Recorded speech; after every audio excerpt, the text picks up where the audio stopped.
Imagine if you could limit a cloud administrator to only making API calls from a specific IP address and only on resources with a certain tag. Well, today I'm going to make your dreams come true. Not really. I really hope you have better dreams than that.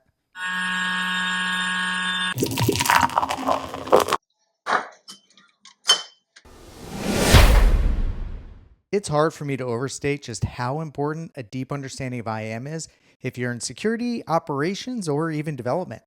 I don't just mean for cloud. IAM spans all of technology these days, down to every time you pick up that little supercomputer we carry around in our pockets and occasionally make phone calls from. These labs all focus on AWS, but these skills and knowledge will apply far more broadly.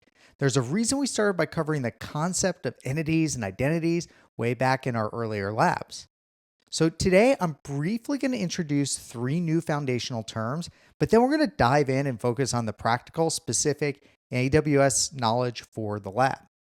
Now, before I do that, I've got to untangle a little bit of the word salad we backed ourselves into in security. You'll often hear three terms used almost interchangeably: entitlements, authorizations, and access controls. We talked a bit about these in our lab on Write a Simple IAM policy, but the too long didn't read, that's TLDR for you kids, is access controls map to objects like files or system and control who can access them. Authorizations will map to actions like AWS API calls, and entitlements are when you assign either of those to an identity. Now look, in the real world, we intermingle these terms so much that it's really hard to tell the difference, even if you've been working in security for over 20 years like I have. And the truth is, it doesn't really matter. Now, by saying that, I probably just pissed off a bunch of security policy wonks. But while I try and be good with my use of terminology, you'll see these terms get jumbled up and used inconsistently depending on what you are reading and where you are reading it. That's okay. It really is, as long as we understand the principles and we don't screw up the implementations. All right, why that long intro? Because there are three new terms you'll start seeing me use, and these totally demonstrate like these linguistic tangles. The first is role-based access controls. And the idea is this is when identities are assigned to roles like a user or an administrator, and roles are assigned to permissions. This is by far the most common implementation of IAM that you've seen in most of the things that you've done in your life. There's a newer one called attribute-based access controls.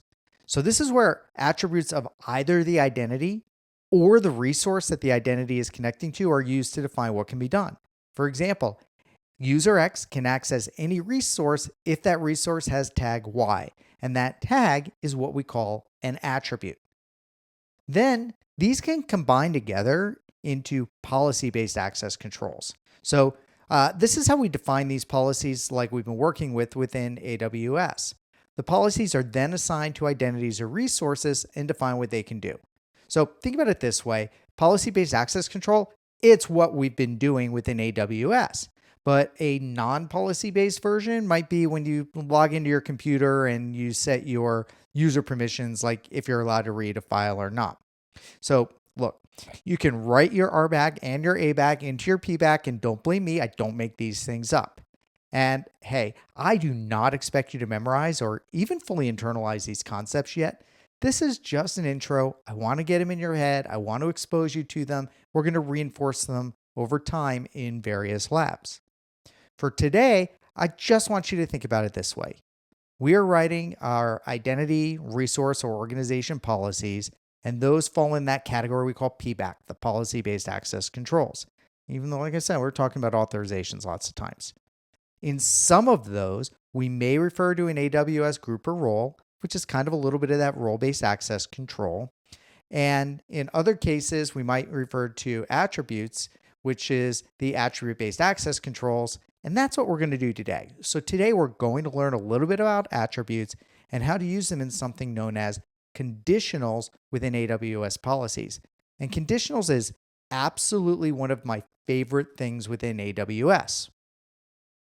We've played a little bit with policy conditionals and multiple statements in some of the policies I've had you copy and paste, but I haven't really talked about them, and I haven't had you build any policies with multiple statements or conditionals. I'm going to go to the whiteboard because here's a diagram of the basic IAM policy structure. What we have here is the basic IAM policy structure, and I've left out a little bit, including some of the stuff that you see in resource-based policies, as opposed to the identity-based policies that we're focusing on today. So at the start, we've got at the top some top-level elements like the version of the policy that we're working with, and then the meat of the policy is in the statements. Now you can have multiple statements. So this diagram shows two different statements that we have. And each statement consists of a really consistent block. Now I'll tell you which ones are mandatory and which are not. So the first is the effect. And you always have to have the effect because the effect is it allow or is it deny? And then the actions. What are we writing the policies to restrict? So an example would be if you want to start an instance or stop an instance. In our case, we allowed putting objects or getting objects from an S3 bucket. And I'm actually going to pull that old policy back up here in a moment. Now, only sometimes do we need the resource block. And that's if we're putting the limits on the resources. Lots of times we use the wildcard asterisk and give access to all resources. And then there's this nifty thing called the conditional block, which we're going to get into here in just a moment. So let's look at a simple policy that we've already worked with that demonstrates this. And this was the very first IAM policy that we wrote in writing a simple IAM policy. I think that was the name of the post. And in there, we've got our version, and then we have our statement block, and we have one statement in that block. So we're allowing these two actions and only on this one resource. So a very, very simple policy that we went ahead and we wrote up very early in our labs. Well, let's rock it on over to the other side and see what a little bit more of an advanced one can look like. And so this is a more advanced policy, and it's not really advanced. This is why I call this intermediate.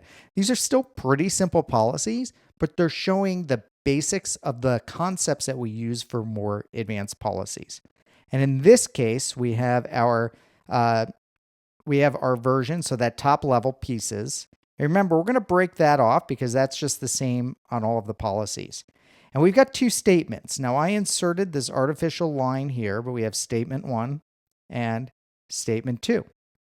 And statement 1 is pretty simple. The effect is allow, and this API call lists all my buckets and on all resources. It's actually a weird API call to pick, and you can take that up with ChatGPT when I ask for a sample IAM policy showing these things.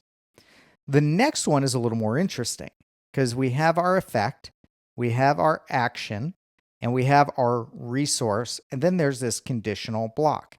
And this particular block will basically says only allow access if the IP is equal to that 192 address.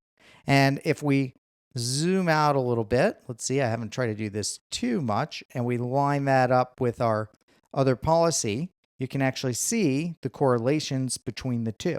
So we've got our top level sections here, and then we have our two different statements. So one up here, one down here, and then within the statements, we have our effect, our action, our resource, and in the bottom one, we also have the conditional. So it gives you kind of that entire overview of what the policy is going to go ahead and look like. Now, we've got to spend a little bit of time talking about conditionals and how they work. And conditionals are composed of two main pieces. And this is what we're calling attribute-based access controls, because now we can embed attributes inside of our policies. Now, some people like to say attribute-based access controls is just about putting tags on resources and then controlling access based on those tags. But it's really important to understand we have a lot more attributes we can build into our policies. So like the one I just showed you there was allow the S3 API calls to any S3 in the account, but only if the API call is made from a specific IP address. Attribute-based access controls, it's a two-way street. So we can set the rules based on the attributes of who or what is making the API call, but also the attributes based on what resource that they are trying to make that API call on. And if this sounds complex, it is. It really is. It's like what I like to call this job security. We're going to, though, focus really on the fundamentals, and you're going to learn over time how to build these out and gain a much deeper understanding of IAM. We already saw some conditionals in our CloudTrail setup labs, and they've popped up in some other places where AWS has generated our policies. Today's the first time we're going to write our own. And so conditionals have two main components, which is what we're showing over here on the whiteboard.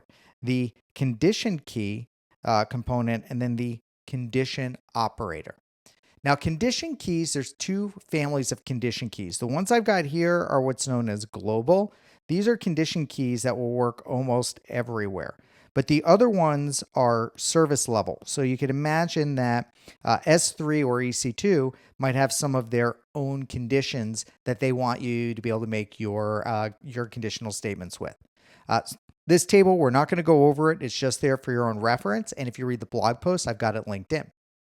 Now, there's also the condition operators like string equals and string not equals. Those are the most common ones that we're going to see. But we support numeric conditions and we support Boolean conditions, condition operators. This is all so you can say like, make sure that AWS tag key is string equals Bob or whatever we want it to be. So again, that's why we've got all of these different pieces in there together. You can go ahead and review these at your leisure. We're going to use more of them over time as we get different parts. But if you think about it, this policy-based access controls is almost a little bit like its own programming language. It even supports those wildcards and evaluation logic. Look, I don't think it's Turing complete, but I do think it's a sentient based on the amount of human suffering it causes. No, but really, conditional logic and policies allows us to do some amazing things like lock down access to only approved IP addresses, require multi-factor authentication for specific API calls, or set rules based on tags. The complexity is astounding, but to me, it's worth it. I really don't want to make it sound like all rainbows and unicorns. Going deep into AWS IAM is demanding, but even some simple conditionals can go a long way, and it's a topic you can learn slowly. Personally, the most common basic attributes I use in policies with these conditionals are just IP addresses and tags. Oh, and I forgot to mention multiple statements. So that just lets us cram more things into a single policy instead of writing them all into multiple policies. And just as a reminder, the way IAM policies work, they're not evaluated in order. The net result of IAM policies is the logical sum of all the statements across all of the policies. Remember, you can attach multiple policies to something. It's the logical sum of all the statements and all the policies with any deny statements overriding any allow statements. And of course, your permissions are also evaluated with those conditionals. So that's it. There's a lot. And what we're going to do today is in our lab is we're going to just write a fairly straightforward policy. We're going to do this using a tool that we haven't touched before within the IAM console. And that policy is going to have a couple of statements and it's going to have a conditional in it. For this lab, we are actually going to use our test account this time because we're going to build something that we don't want in any of our permanent infrastructure. And for that test account, let's use administrator access.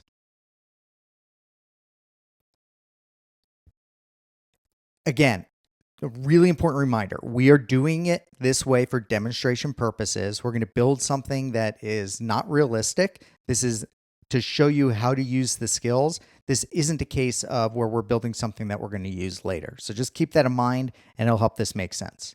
All right, let me go to IAM. And within IAM, we're going to go to policies.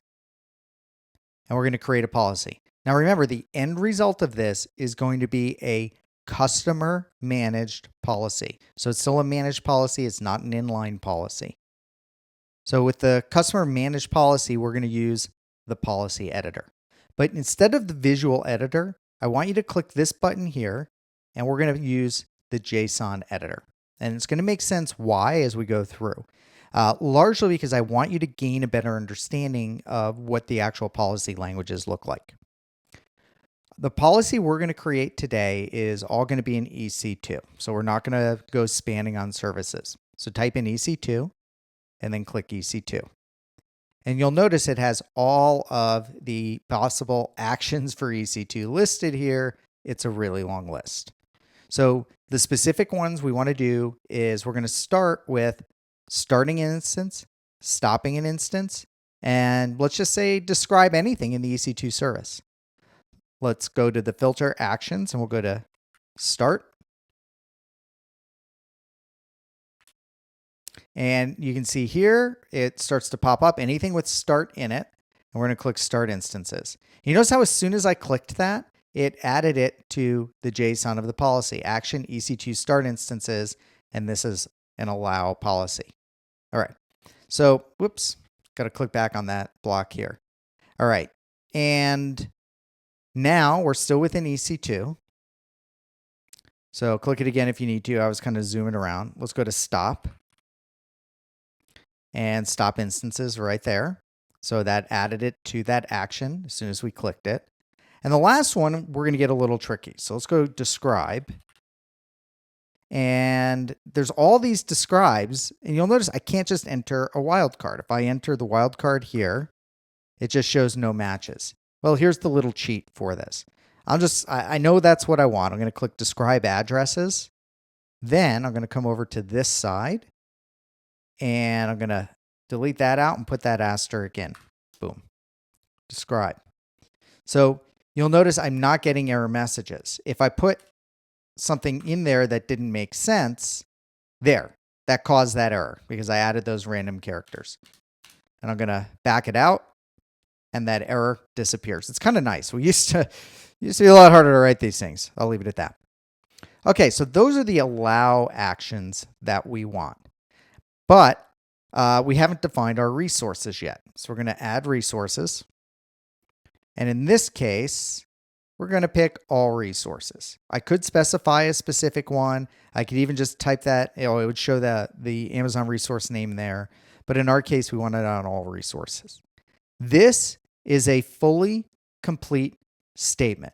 We have the statement ID. Now, those are optional. We have the effect, which you always need to have, which is allow. And we have the actions, including a wildcard in our action, and then resource, and we're just going to do all resources, unlike the first one we wrote where we actually listed specific S3 buckets. Now, here's the problem. I want to do a deny statement. But if you look at this, I can only have one effect. So now we have to add a new statement. So we have a new statement block here. It's nicely labeled it statement 2. And let me go back and X on that. And we want a deny statement. So let me go ahead and change this to deny. I thought there was a button over here somewhere. I'm not actually seeing it, but that's fine. Okay, so we're going to go deny. Don't misspell it. Don't mess up your quotes. And now we're going to go back to that EC2 service. And the action we want to deny is terminating instances. So as soon as I start typing, it starts filtering. And you can see right down here, I have terminate instances. Resources, we are going to add our resources. And our resource type we're going to select is all resources. This is actually complete. This would work. This would block anybody with this policy attached to it from terminating instances. But we want to add a conditional. So let's go to add for the conditional. Remember we talked about those condition keys? I'm going to select my condition key. And I want you to type in and look at all of these. I mean, it was on that chart, but there's a lot. And you see all these EC2 specific condition keys, like snapshots and all sorts of stuff. That's beyond the scope of what we want to get into today, but we will use those later. Okay, the condition key I want is going to be that IP, that source IP. Source IP refers specifically to the IP address where the API call is being made from. And then we want our qualifier, and we don't really need to change anything on the qualifier, but we do need to add the IP address is the operator. and then the value, and we need to go pick one. So I want you to go ahead and get your current IP address. Let me pause for 1 second here to get set up. Okay, you notice it errored out while I was clicking on a different screen. What I want you to do is open up a new window and go to what is my IP, or whatever your preference is. And what is my IP address? I'll click on that, and I have my IP address.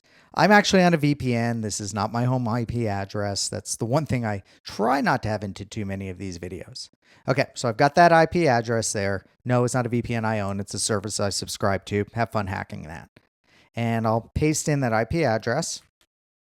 And so when I click Add Condition, you'll see the condition is the IP address of the API call has to be 193.37254.131. And that's very similar. It's pretty much the exact same structure as the example one that we had. Let me go pop back over to my the whiteboard that we had here. Here, IP address, AWS source IP. So it's a very consistent way of locking down two IP addresses. I like using this one a lot when I'm doing something that's more sensitive. All right, let me zoom back out. So this is pretty cool. It's not very advanced. It's pretty simple like the one we had before, but I like that this illustrates three different concepts. The first is we have multiple statements, which we didn't use before. The second is we're learning how to use a wildcard, even if the drop downs and the pick lists don't have those for us. By the way, almost all of the read actions are either describe or list. Those are the two things in most of these APIs that you'll list, describe, star, or list. And then the next is we have our conditional. And in this case, oops, let me get to, come on, little zoomy thingy work on my screen.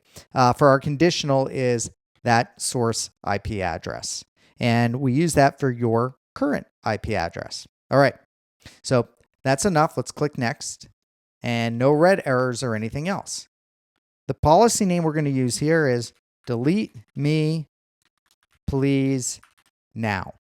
We're going to create the policy. We're just not going to use it anywhere. It's just for demonstration purposes for us to learn the lesson. And now we can see the summary of the permissions. So within EC2, you have limited write permission, and then you have that, that's that terminate. You've got that IP restriction, and then you have the allow permissions. And again, it shows you what services and stuff it's in. We're not going to worry about the tags. Honestly, I don't really like this display. I prefer looking at the JSON, but that's what we're going to get. And if I hit edit, it's going to pull me back to that JSON editor that we were just using. All right, next, create policy. Whoops. Let me put that back in, delete me, please. No description because we're going to delete it. We've got our policy summary, create policy. And that's it. Now, under policies, where it says filter by type, click the down arrow, go to customer managed, and you can see your policy. And if you hit that down arrow, you'll see the JSON. All right, so a lot of lecture today. The lab itself is pretty straightforward, and we're going to reuse these concepts in multiple other labs. So as a reminder, conditionals are really powerful. They let us add an incredible amount of security. This was simple with the IP address. We could have put tag restrictions so you couldn't delete things with the tag that says doesn't delete me. Like just with those two, there's a whole lot we can do. And again, as we go in over time, we're going to learn how to use these in a lot greater depth. That's it. Hope you have a great week.